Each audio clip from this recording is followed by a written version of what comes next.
नमस्कार, मी रुपाली सोनवणे तुमचं स्वागत करत आहे माझ्या चॅनलवर। तर आज आपण कटुल्यांची भाजी बनवणार आहे। तर तुम्हाला आज मी कटुल्यांची भाजी बनवून दाखवते। तर माझी रेसिपी नक्कीच बघा। तर चला तर मग आपण कटुल्यांची भाजी करायला सुरुवात करूया। तर इथे बघा आपण कटुले छान असे स्वच्छ धुवून घेतलेले आहे आणि आपण त्यांना चिरायला घेतलेले आहेत। तर आपल्याला जशा फोडी पाहिजेत तशा आपण कटुले चिरून घेऊया। कोण कोण उभं पण चिरतात आणि आपल्याला जसं वाटेल तसं आपण हे कटुले चिरून घेऊया। त्यासोबत आपण कांदा पण चिरून घेतलेला आहे आणि लसूण सोलून घेतलेला आहे। तर चला मग आता आपण गॅस पेटवून कढई ठेवलेली आहे, त्यात तेल घातलेलं आहे आणि इथे बघा लसूण घेऊया खलबत्त्यात आणि लसूण थोडासा चेचून घेऊया आणि त्यात मग आपण लाल चटणी घालूया। तर इथे बघा लाल चटणी घातलेली आहे। ज्यांना जसं तिखट पाहिजे तसं आपण लाल चटणी घालून घेऊया, तुम्हाला आवडेल तसं। कोण कोण हिरव्या मिरच्या पण बारीक चिरून घालतात। तर इथे बघा तेल तापलेलं आहे, आपण त्यात कांदा घातलेला आहे। कांदा छान भाजून घेऊया आणि त्यात आपण आता हळद घातलेली आहे,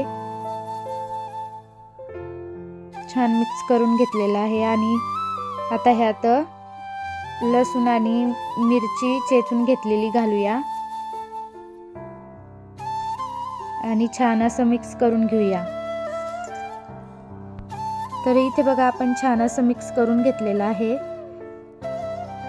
लसणामध्ये मिरची आपण चेचून घेतलेली आहे, ते थोडं ओलं ओलं असतं त्यामुळे आपण मिरची पण छान असं मिक्स करून घेतलेली आहे। आता आपण त्यात कटुले घालूया चिरून घेतलेले। तर आपण अगोदर कटुले धुवून घेतलेले होते, तर धुवायची गरज नाही। तर इथे बघा आपण हे चिरून घेतलेले कटुले त्यात घालूया आणि मस्त छान असं मिक्स करून घेऊया। खूपच छान भाजी होते या कटुल्यांची आणि वर्षातून एकदा मिळते।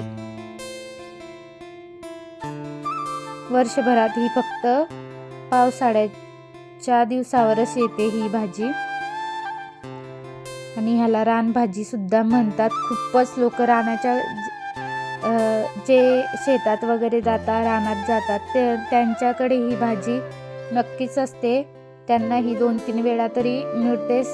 तर चला आपण आता त्यात मीठ घालून घेतलेलं आहे आणि परत त्याला आपण मस्त मिक्स करून घेऊया आणि बघू शकता आताच किती छान दिसत आहे। तर अशा रीतीने आपण त्यावर आता झाकण ठेवूया आणि एक 5 मिनिटं आपण त्याला वाफवून घेऊया आणि 5 मिनिटं झाल्यानंतर परत झाकण उघडून आपण बघूया शिजलं का नाही। तर इथे बघा एका 5 मिनिटाच्या वाफेमध्ये छान आपली भाजी मस्त शिजलेली आहे।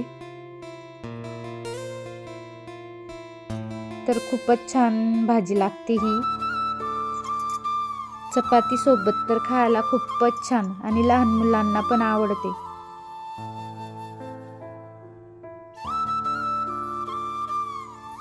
तर शिजलं का नाही ते बघूया। तर बघू शकता किती छान अशा प्रकारे शिजलेली आहे भाजी। तर इथे बघा अशा प्रकारे आपण कटुल्यांची भाजी बनवून घेतलेली आहे। तर तुम्हाला पण आवडली असली तर नक्कीच शेअर करा, लाईक करा, सबस्क्राईब करा, फॉलो करा, कमेंट करा आणि चला तर मग भेटूया पुढच्या व्हिडिओमध्ये। तोपर्यंत बाय बाय।